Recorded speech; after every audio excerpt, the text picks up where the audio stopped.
English stories. Birds and a baby. The baby was lying on her back.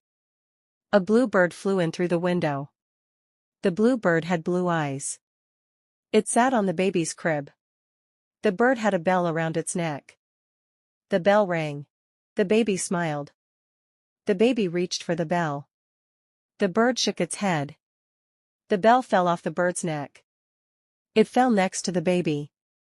The baby picked up the bell. The baby rang the bell. Both birds flew away.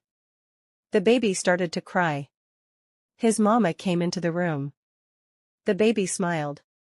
Mama saw the bell. She asked the baby where the bell came from.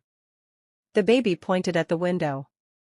The moral of a Birds and a Baby story often revolves around compassion, kindness, and the importance of helping others.